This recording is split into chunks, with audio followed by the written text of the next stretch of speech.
I'd like to thank everybody for tuning into and welcome to Club Talk.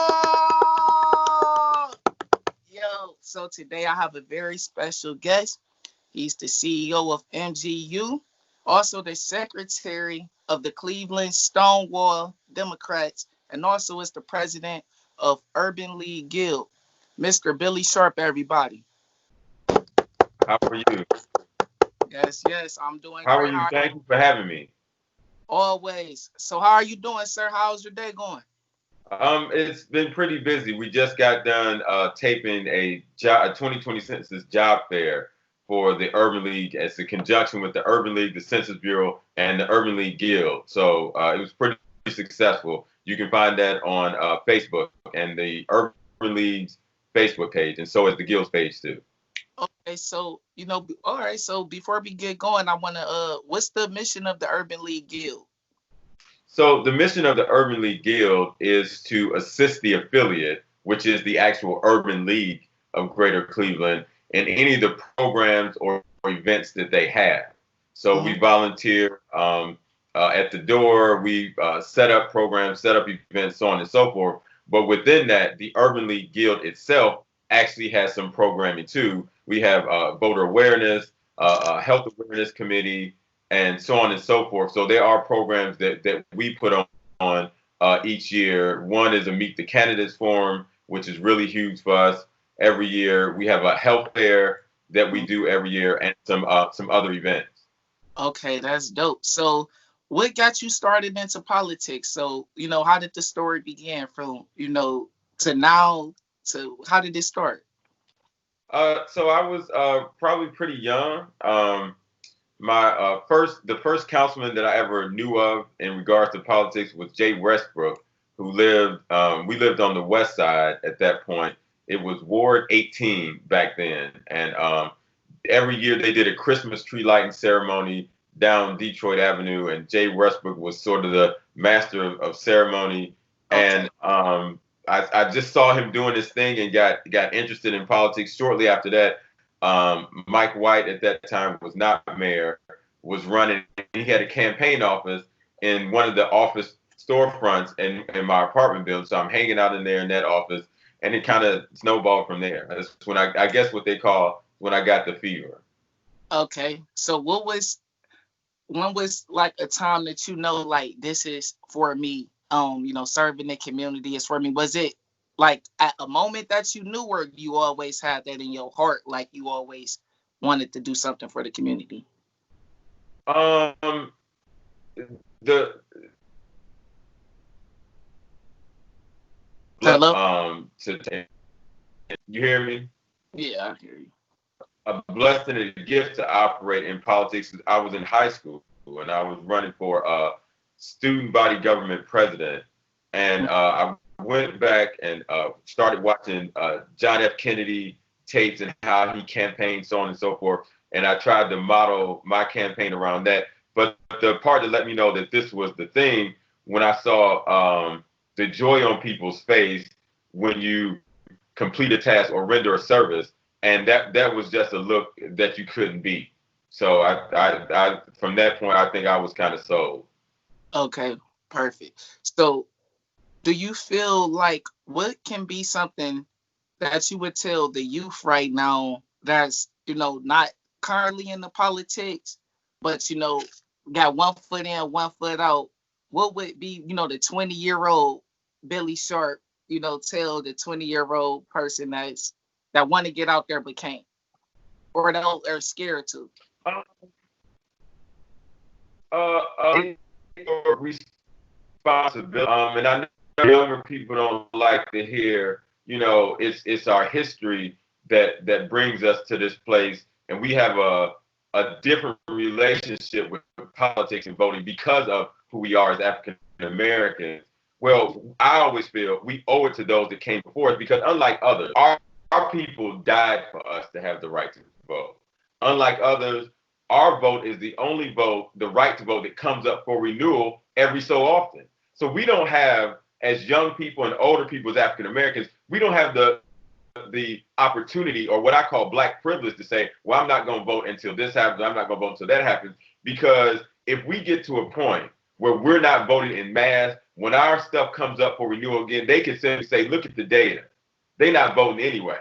So then we can take it. So we have an inherent responsibility for those of us who came before us, and the fact that our vote is the only vote that comes up for renewal every so often. We have the responsibility to exercise that franchise. I agree with you. So what do you say to a person that in the system where, as black people, we feel like the system isn't for us, or, it's against us? What do you say to that person? Be like, oh, my vote doesn't matter. My vote, the system, just the way it is, what it is. How do you, break that cycle, that mentality? Because obviously we need great people in office and we want to change. Well, let me first talk about kind of how we got there, and kind of how people got that frame of mind about government and just systems, and as younger people would say, establishment. Well, people who run for office have spent decades telling people on their way in how the system doesn't work and it's broken. Well, now people now believe that. We've told them that for decades. Every person who runs talk about how the system is not working and I'm the one to fix it for you. So now people truly believe the system is screwed up. And there are some examples where the system and government is not working. So my thing is to get to a personal level and meeting people where they are, where you think government doesn't affect you. Soon as you step out on the sidewalk, that's government right there.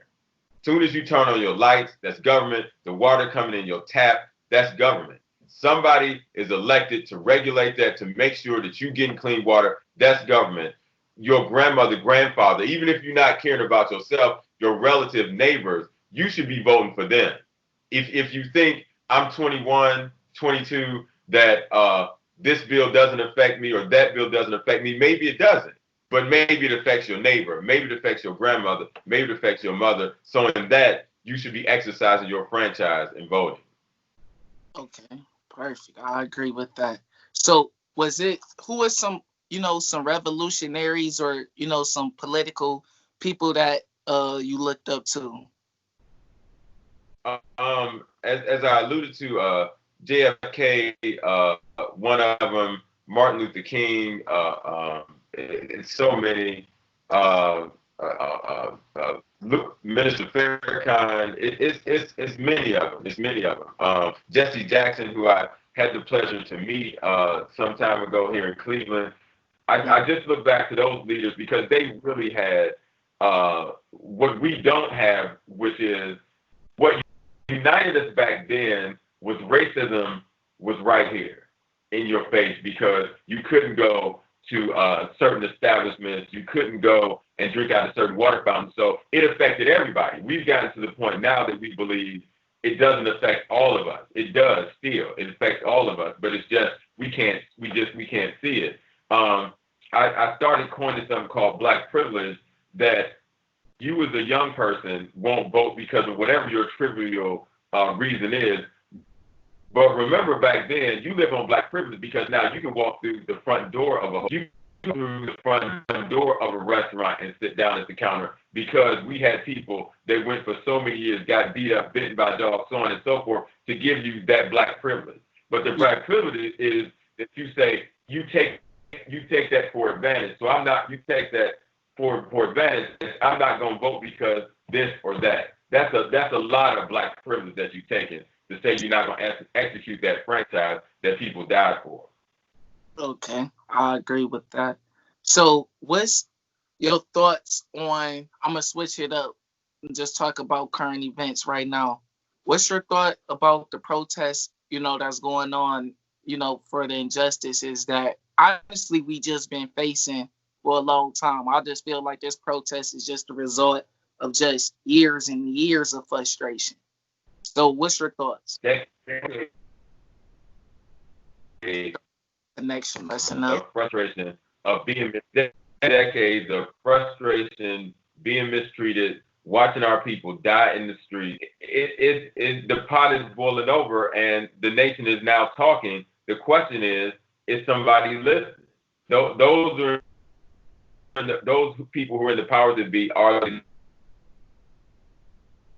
and voice is disconcern with what's going on and what continues to go on. I can tell you, I sent it to your inbox, that video of the incident, and Yeah. man, I'm telling you, just to watch it halfway through brought me down to tears. At the end, I was breaking down in tears because that looked like the picture from back in the 60s and back when we were slaves. That man with no shirt on, neck to the ground, you could just see the decades of that picture just going back to slavery. It all capitalized in that moment. And we saying now the visual of the knee on the neck, the knee on the neck, and that's what we've been dealing with for decades. The system, the society has had their knee on our neck for the longest, and we just cannot take it anymore. And this is the result. This is the result of it. Okay, so now after the riots, do you feel like the riots could take away from the protest as well of what the mission is ultimately is? Because I see it's a lot of rioting, but I really don't see nobody coming with a plan, if you will, a game plan on what we want done. It's just more just rioting. So what do you feel on Well, that? well, you look at it as this way too. Now I can tell you, I'm vehemently against the rioting, but those people who riot are hurting as well, and they believe this is their small part in the small wrong-headed part in the effort to get the establishment to pay them attention. So I'm telling you, I disagree with the writing, but I understand those people who write as well because they're coming from a point of view that they're trying to send a message as well. But as you send that message and what you saw, what we went through in downtown Cleveland on last Saturday, the residual effect of that nobody paid attention to was that you put a lot of African American households in jeopardy because why? They also work in downtown Cleveland. They're now not able to go to work, not get a paycheck, as we are dealing with still the financial burden of COVID-19. You inadvertently put African American families in financial jeopardy. Now you say the man passed away. Do you think that's what he would have wanted in his legacy? I highly doubt that he would want him dying. You avenge his death by putting African American families in financial straits. Uh, yeah. So, what do you feel the cops and the people? Well, honestly, how do you feel the cops can better serve African Americans and or just people as a whole? Because I know, like a lot of cultures like to say black people aren't the only ones getting killed by cops. So I'm just gonna speak for everybody. How do you feel the relationship should improve with the cops and the community as a whole? Does a law need to be in effect of if a cop kills an unarmed person in jail for life? Does it need to be something like tangible? I think you absolutely were on the right track. There needs to be regulation within the police department, the police union, and within the city that holds officers accountable when they make those kind of offenses. And that means what we just saw happen. That means arresting them immediately and giving them the adequate charge for the crime that was committed. And none of this blue line and what's in the department stays in the department, so on and so forth. No more of that because we are not in a position to any longer tolerate that. So, but in order to change systems, you have to have those things in place within the system. You see what Yeah. I'm at the point where we now need to sit down with our leadership, city leaders, police, and what that looks like going forward, holding even in those conversations, those entities accountable for if you say you are with us, meaning the police department or the city, if you say that, you have to show us with some tangible changes that you make on the book. So once we're gone, once the next mayor come in, or once we get a new police chief, those things still stay on the book, and those departments have to abide by that. That's the only way that you're going to see real quality change is if you begin to change those systems. Okay. I agree. So, as a leader of the community, do you ever feel the need that you want to get higher into politics, or do you feel like being a community leader is the purpose and the mission right now? To answer your question, yes. There are some things you can do in certain positions or certain offices that you can't do from outside. Politics is what we call you try your best to manage that beast from the inside and get people who are in need or who are down and out, get them what they can out of that system. So my view is better to try to operate that from the inside. And again, with certain positions, there's things that you can do that I wouldn't be able to do. So, for example, there you have the opportunity in certain positions to lobby for money for certain programs, make sure that money gets to where it's supposed to go, so on and so forth. So just to get off the subject, I wanna humanize you a little bit more, What's some music that you listen to? What's on the playlist, to get you riled up to fight for the community? Some Jay-Z, I'm listening now to this young lady named Esperanza Spalding. She does a lot of jazz. I like to listen to that when I drive. It's all across the world. It's probably nothing I don't listen to. What is some of the stuff you listen to, and then I can tell you yay or nay. All right, I gotta listen to J. Cole, Kendrick, Yeah. of course Drake, Mm-hmm. Right. Tupac. I Yeah. listen to everybody, Iggy. I try to get the assortment, but I'm more so like when I see all this stuff going on with the community and with my people. I'm at this point where if the music really don't have a message or resonate, I really don't want to listen Mm-hmm. to it. Like, cause I'm it's so with you. I'm oh, like, excuse my language, but fuck these but niggas or fuck these bitches. right. Getting your mind in it kind of isn't it indoctrinates you to a mindset. So I just try to something to keep me elevated. But I can tell you, I take some time off and listen to Blueface sometimes, but because I like a good beat or whatever. Mm-hmm. But I agree with you. Not only the music that you listen to, but what you watch on TV. I like 5 years ago stopped watching TV just Mm-hmm. because I'm a spirit type person, so I got to have good energy around me. That is what I'm getting in my ear, what I'm seeing. Yeah. It's got to be in that frame. That's why I said Esperanza Spalding. I put her video and stuff on as I'm driving in the car as I'm going to an event because that gets me in the right mode as I begin to deal with other people. I agree. So, is jazz is that a genre that you like? Like, like who else on the jazz side you mess with? Not Or you? not really. It is her the way that she does it Yeah. that draws me in. So jazz is not a big, but I can listen to some Erica Badu, which is kind of in that same It's type of feel, or Jill Scott. mm-hmm. So what's your thought about the NBA coming back? You went to sports as well. And man, I'm gonna tell you I am a LeBron fan for more than just one reason, more than just basketball. But I'm telling you, LA was going all the way either before COVID-19, and they're gonna bring back the season. I think it's gonna be 8-8, and then we're gonna go right to the final. I think it's gonna be LeBron again, Mm. still taking it all the way because if you look at what happened before COVID-19, they had Hold on, the connection.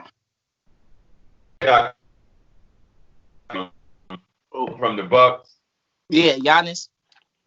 Giannis. So it was Giannis. It was the Zion was one of them. Kawhi Leonard. But if you notice, they went on that run and knocked all three of them teams down almost in a row. So that was a good. You're not gonna beat LeBron in a 7-game series. Look what he did with the Cavs. That's a flat tire, some toothpaste, and a Band-Aid, and he took it all the way to the championship. So, do you feel like why is LeBron so important for this generation? Not just on the court, we know what he can do on the court, but as far as off the court, what makes him different than a lot of athletes that we've seen? Because he is one of the first athletes that is a completely well-rounded person. You talk about him starting the school. You talk about his ability to speak out on social issues, and he just spoke out in regards to this last situation. That's something that a lot of other athletes are not doing, and some are scared to do because they're not in the financial position that LeBron is in. But LeBron is a different type of player because he can, and at points has carried the league. So the league kind of follows him. You don't have a athlete that has his foot in recruiting other players. He is when he goes to a team, he's in direct talks with ownership. That's not normal. You know what I'm saying? So he's that person that kind of controls what the situation is, and he's earned that respect as well. Okay. So what's your thoughts on the NFL? But you a Browns fan. What's that looking like? Okay. Am I a Browns fan? That's I I don't, because I'm not gonna say anything bad about the Browns. So Man. we'll see. We'll see when it comes this year. Okay. I'm just all right. I plead the fifth. That's all I plead the fifth. I can tell you this: we got to spend more money to get quality players. I'll tell you that. Okay. So who you have for the Super Bowl this year? If you can. Everything is so topsy turvy now. It'd be hard for anybody to bet on anybody at this point. I think we have to get into that thing and then see if we can predict what the future's gonna be. I agree. So getting back to politics, what's your thoughts on 45? Responsible comment. There is a lack of leadership in this moment that we're dealing with COVID-19 and civil unrest around the country. It's just, and I don't care which side you're on, Republican or Democrat, Independent or whatever. There's just a lack of leadership in the White House. That's the only thing you can say about that. It's a lack of leadership. Okay. So what do you feel? Do you feel like as a country we just gotta wait it out these next 6 months or 5 months and then execute the vote? Like, cause we tried to get them out of office with they obviously can't get him out of office. So it's nothing he can really do. So this is why the power of the vote is so important. Do you feel like the black community though is willing to stand behind Joe Biden? Do you think it's that trust? Because I feel like he expected the black vote because he was with Obama. You get what I'm saying? I felt that's just my opinion. I felt like once he ran, in my mind, since I was with Obama, the black community just go ride with me. That's why he said the comment that he said, I felt. Mm-hmm. Well, first we've got to do what's right for us. Now, starting with that, what's right for us, we know off rip, Donald Trump is not right for us. Facts. So that's starting with that base. But we do have to put a black agenda in front of Joe Biden, and I believe we need to do it before Election Day. Yes. Because to me, for him to say, and it's just me talking, for him to say, if you're not voting for me, you black, I took offense to that because have you came out with a black agenda saying what you go do for the black community? To say that, you know what I mean? I think to say something like that, you're not black if you ain't voting for me, I feel like you have to have an agenda for us. Don't just use the clout of that. That's just what I wanted to say. So, and as a young person, as a senior person, you got to hold that person accountable when they come around and do town halls. You got those opportunities to press those questions, or just use your platform, period, to pose your concern about comments like that, and certainly shape the argument, let him know that that's not something, if you feel strongly about that, you just let go just because you want to get rid of the president. No, you express your views, and then you make the best decision for you and your family when it comes to that vote.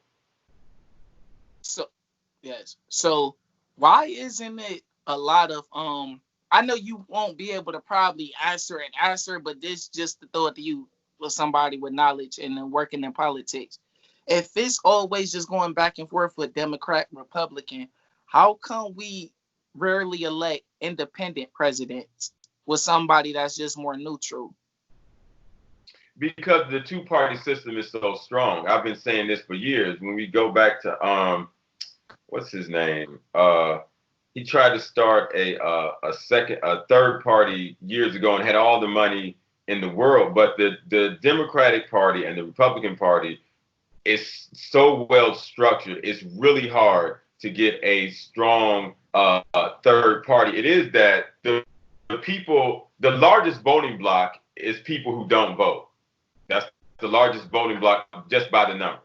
But the problem is you can't get those people mobilized because they don't vote.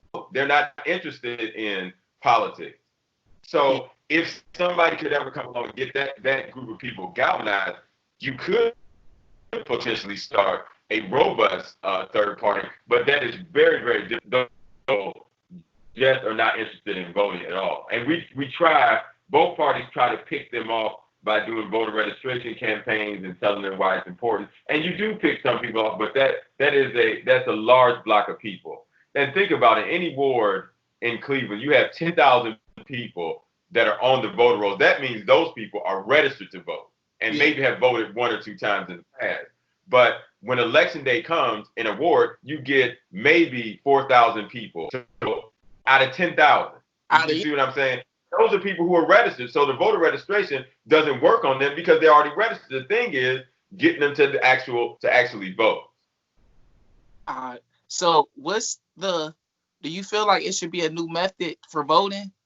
Like you use in an app regards to to just the voting in general. Do you feel like it's outdated just going to a poll and voting? Do you feel, let's have an app? in times of COVID-19, we've got to get away from the historical feeling of going to the voting booth. Now we know why we feel that way as African Americans about going and putting your ballot in that box. We understand that, but when situations change, we have to change. I think this November we got to be early voting, real early, regardless if we can walk in that door and pull the lever or put your ballot in that box. We've got to early vote to make sure that we got this one wrapped up, because I think it happened with COVID-19. You get another outbreak, and then on that election day in November, they say it's no in-person voting. We don't want to be caught off guard with that again. So I'm telling everybody, every organization, you should be advocating first for check your status. That means even if you are registered to vote, fill out another voter registration card so you know that you're on the voter roll. And then secondly, absentee ballot request form and vote early. So do you feel like it's also too many groups and not enough coalition with? Do you feel like it's so many groups that, okay, they all got the same values, right? But everybody more so want to be leaders. Don't nobody really want to come together no more. Do you feel like that's also could be a problem with us coming together because it's so many different groups? Like it's like you would have, like, let's say New Era Cleveland, you would have a Cleveland Guild. You would have, it's so many different groups to choose from. Do you feel like that's also a problem with us coming together to vote?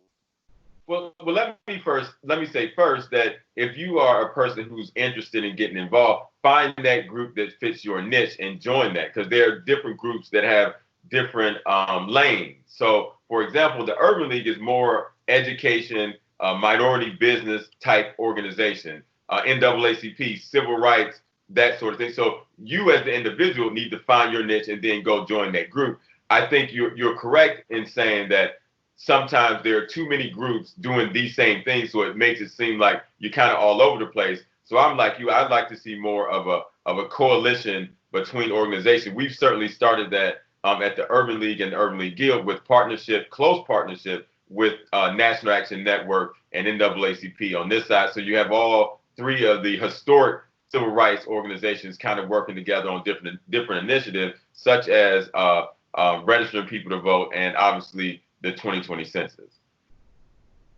So what do you feel also as well, other than voting, that we can do as a community to benefit each other?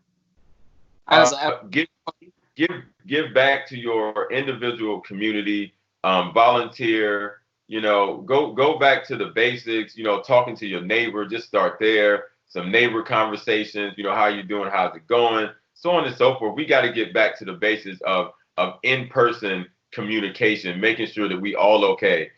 Start a neighborhood block club. I mean, when I was over there with Jay Westbrook, that was one thing that he enacted that was really successful over there. Just a real strong neighborhood block club.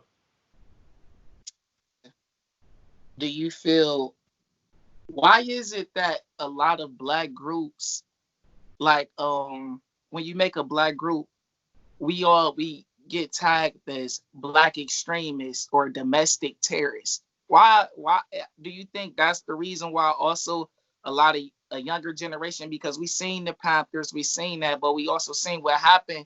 We see what happened to a lot of people that's a part of those movements as well. So do you think that's also be a drawback of people being scared to voice their opinion? Um, I'm assuming it could be, but again, I think in that you do the same thing. Find your niche and comfort level with whatever organization. So I'll use Young Black Democrats, for example, and Black Lives Matter. Some people would say Black Lives Matter is a bit extreme. So your niche may be Young Black Democrats. That's a little more easier or whatever. But I mean, they do some good work as far as speaking out advocacy and so on and so forth. So if I was that person, I'd be trying to find an organization that fit my niche instead of saying, grouping everybody together and just saying I'm gonna stay out of it. I don't think at this point anybody can stay out of it at this point. If you're a senior at home and you can't get around, write letters to your elected officials or get on the phone and call them. Do something. Everybody needs to be a part of this movement in whatever way they can.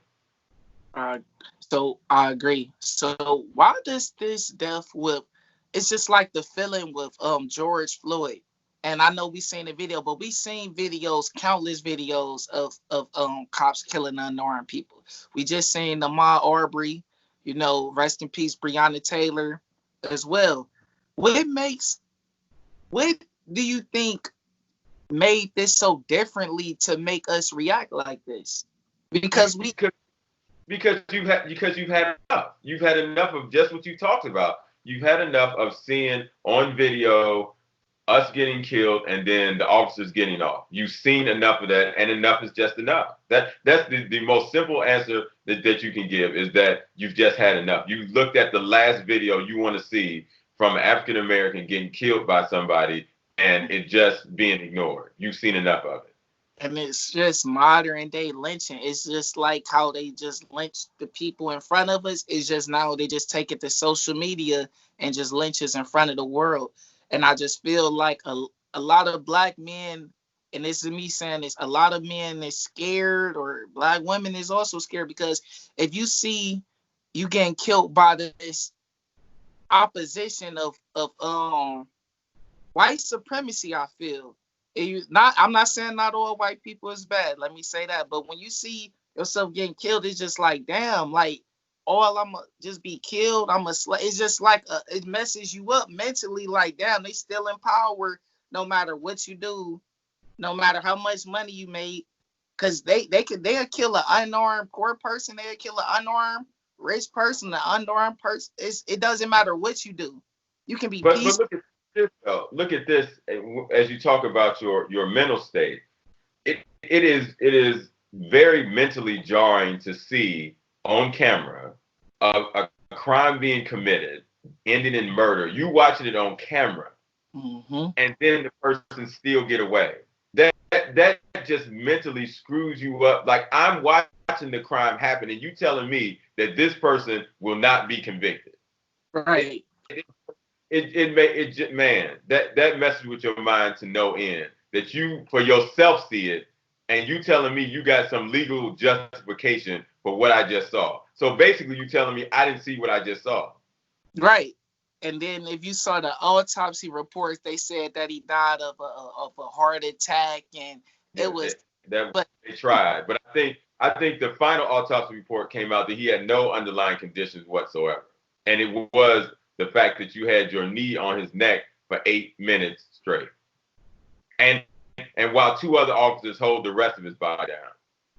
And it's And just handcuffed. what do you feel as how can we break that stigma as black men? You feel, because when we go into the justice system, or try to be a politician, oh, you a coon, you working for the oppressors, you ain't really. How do we break that stigma? We the most, can I just say, the most oppressed culture? Because we making up for years of slavery, of everything. How do we break that stigma of being a politician, of being a cop? Okay, so you talking about I'll say 400 years, but it's more than 400 years of just oppression. And you talk about Willie Lynch in his statement that if I can break them now, this will last for thousands of years. Well, that really turned out to be true, because then we turned out to be the oppressors ourselves. When you get to the comments that you just mentioned, if somebody from our race is trying to aspire to be a police officer or a politician, we began to call them even names. So there's some internal stuff that we have to do and deal with before we deal with outside entities. We got to deal with some internal stuff. Our African American family, where is that at? You talk about why young people aren't concerned about voting. Well, they don't have those conversations at the dinner table because they don't sit at a dinner table anymore. So if my parents are not talking about voting, I'm probably more likely not concerned about voting because I'm not hearing it at home. Ooh. At least as a reinforcement of what I hear when I go to school or wherever. Those are conversations we got to begin to have at home. Do you feel like the school system could also do something to have kids be more into voting? Because a lot of kids, when they get out of high school, they just don't know what to do. I think that has been our historical mistake, is to outsource what we should be doing at home. There is not going to be a school, a police officer, an elected official, a judge, whomever, that's going to save us. And that's what we look for as we begin to try to say, well, I'm too busy. I got to work. I got to pay bills. I got to clean the house. So I'm paying taxes. My kids go to school. School should handle whatever in regards to educating my kids. That's not the case.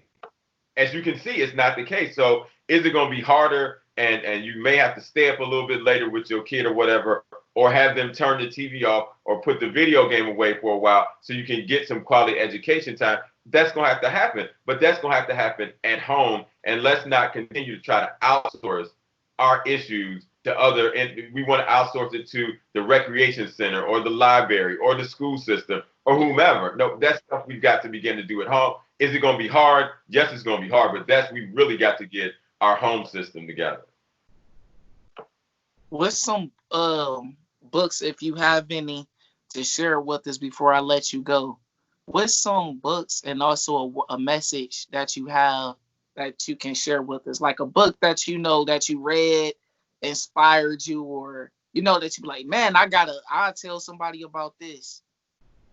I'll say Michelle Obama's book, and then there's a little known book called More Than Burgers and Fries, and it is put together by a friend of mine, well, two friends of mine, Peaches and Jeffrey Ledwidge, who own some McDonald's in our area, and they came up with this concept of putting a book together that tells the story about McDonald's employees, how they are more, excuse me, than just burgers and fries. And I've actually highlighted it I believe on page 207, talking about how I came in as a manager of McDonald's back in the day and what my experience was. But it is a group of people, crew people, managers, and so on and so forth. They get to tell their personal stories and how McDonald's has kind of brought them together and in some ways saved their lives. So it's a really powerful book. So I recommend it. It's called More Than Burgers and Fries. Okay. And what's a message that you have to the world right now? Wait, first, well, no, I'm gonna ask you that last after the message. What's the message that you have to the world right now, and what we can do as people, to come together, love, invest? What would you say right now to the community? So I would say right now, let's Let's listen to one another. Let's figure out what really is ailing the soul that gets us to this place. And then more closely, at least to this community and around this country, we need to begin to sit down with leadership and begin to have honest and earnest conversation about the way forward. This has got to be a community effort moving forward. If not, then I believe we slide into a slippery slope and peril that we won't be able to get out of. And we've got to have conversations with our young people. We've got to really feel and find out where they are, because we sit back as leaders and develop these programs where you say, if they had jobs that paid more money, then they'd be interested in working. Well, you have the Census Bureau that's talked about that starts at $20 an hour up to $25 an hour. You have Amazon that's hiring, I believe, at $16 an hour starting out. No, we don't know where that pay rate ends. You got the city of Cleveland that's hiring people at $15 an hour. And all these positions I just named, you don't have to have a college degree. Some of them you don't have to have a high school diploma. So you would say, well, where's the stampede of young people trying to get those jobs? Well, maybe their concern was not employment. You just thought that because you think from the outside that's what they need. So that's why I say we need to have conversations and earnest conversations with young people and really get to feel where they are, and don't come in the room telling them this is how it should be. Find out how they want it to be. And then you can best help them get there, as long as it's in a positive direction. So where could we reach you at, and any events that you have coming up as well? You know, where could we follow you at, and any events that you have coming up where we can volunteer and also help out? Okay, so I appreciate that. So you can reach me on any social media platform. It's just simply BillyL.Sharp. Just look that up. And I'm Facebook, Instagram, Twitter. I got a Snapchat too, I think. I think it's a Snapchat. No, TikTok. I got a TikTok. I just got that a couple months ago. Or you can reach out to the Urban League Guild. We always have volunteer opportunities. Join the Guild. You can reach us at the Urban League's website, just Urban League of GreaterCleveland.org. Master Generosity. Reach out to Mount Gilead Missionary Baptist Church. We do pull-up food banks, home delivery, and some other programming, so reach out to me there. We have volunteer opportunities all over the place. You can catch me tomorrow at, I believe, 3 p.m. on the Larry Gardner Show, Headlines and Headaches. We'll be airing that live on Facebook, so look out for that. We'll be talking about what happened over this past weekend with the protests in downtown Cleveland. I'm bringing a business owner on to talk about what his personal experience was as the rioters and looters started to come his way, and what happened at his establishment. So tune in this Saturday. Yes, make sure you on into that. And once again, I would like to thank you, Mr. Billy L. Sharp, for coming on my show. Thank everybody watching out there. And once again, let's come together. Let's love. Let's game plan. And let's find the solutions. You feel me? Because we all we got at the end of the day. At the end of the day, close.